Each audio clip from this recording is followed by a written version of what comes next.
जवानों को जोड़ो, दोनों एतबार से, सियासी एतबार से भी आपको अब मजबूत होना है। तलवे नहीं चाटने हैं किसी के, सियासत में आना गुनाह नहीं है, मुखिया मिंबर बनना गुनाह नहीं है, एमएलए एमपी का सपना देखना गुनाह नहीं है, बल्कि जस्टिस होना चाहिए। हुकूमत आपको इस्लाम ने सिखाया है।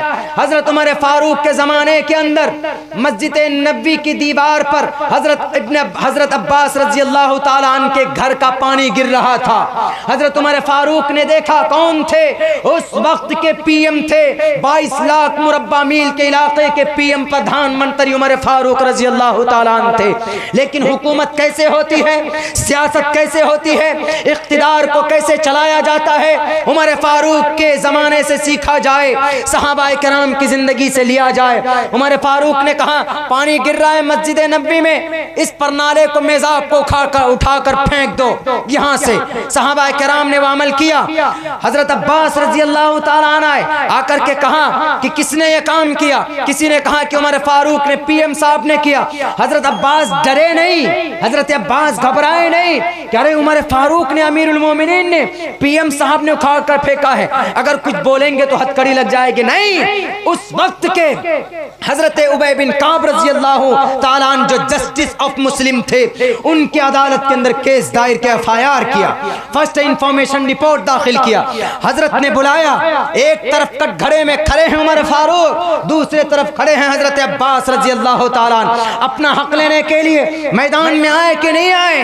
हजरत अब्बास, अगर आपको आज आपका हक नहीं मिलता है तो आपको चुप नहीं बैठना, आपको अपना हक लेना है, जुबान के अंदर कुव्वत पैदा करनी है। तो हमारे फारूक ने कहा कि नबी पाक अलैहिस्सलाम, ये मस्जिद नबी में पानी गिर रहा था, इसलिए नमाजियों को दिक्कत हो रही थी, इसलिए हमने इस परनाले को उखाड़ करके फेंक दिया है। तो हजरत अब्बास ने कहा, आप कौन होते हैं फेंकने वाले? कहा क्यों?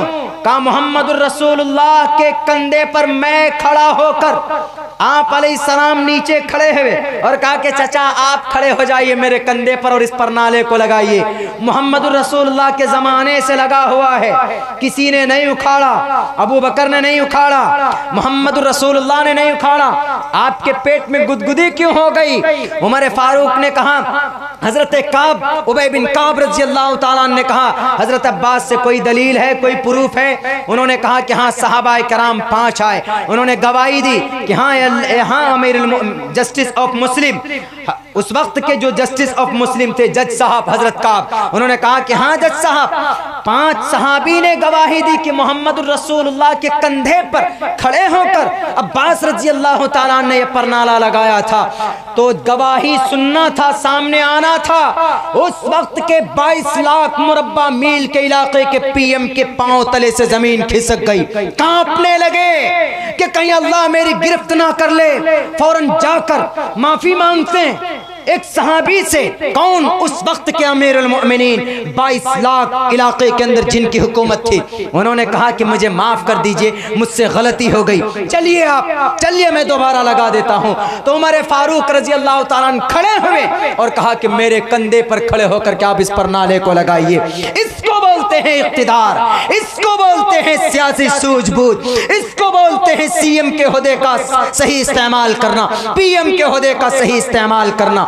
आज इसी तरीके पर औरंगजेब रहमतुल्लाहि अलैहि ने हुकूमत की मुल्क हिंदुस्तान में औरंगजेब, उनको कितना नंबर दिया जाता? 8 नंबर। इल्जाम क्या लगाया जाता है कि 4 मंदिर को तोड़ा।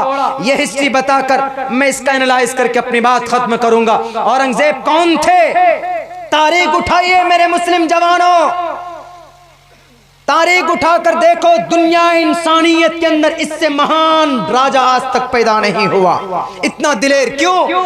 महाराजा थे वो मुल्क हिंदुस्तान के, लेकिन घर का खर्च किससे चलाते थे पता है? टोपी बुन करके अपने घर का खर्च चलाते थे, कुरान करीम की किताबत करके अपना घर का खर्च चलाते थे।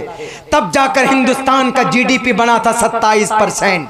आजकल के 10 लाख का सूट नहीं पहना था आजकल के लीडर की तरह, 3 लाख का पेन इस्तेमाल नहीं किया था, 50 करोड़ रुपए खर्च करके बॉडीगार्ड नहीं रखे थे। औरंगजेब ने अपने तन मन धन पेट काट کاٹ کر ہندوستان کو اکھنڈ بھارت بنایا تھا.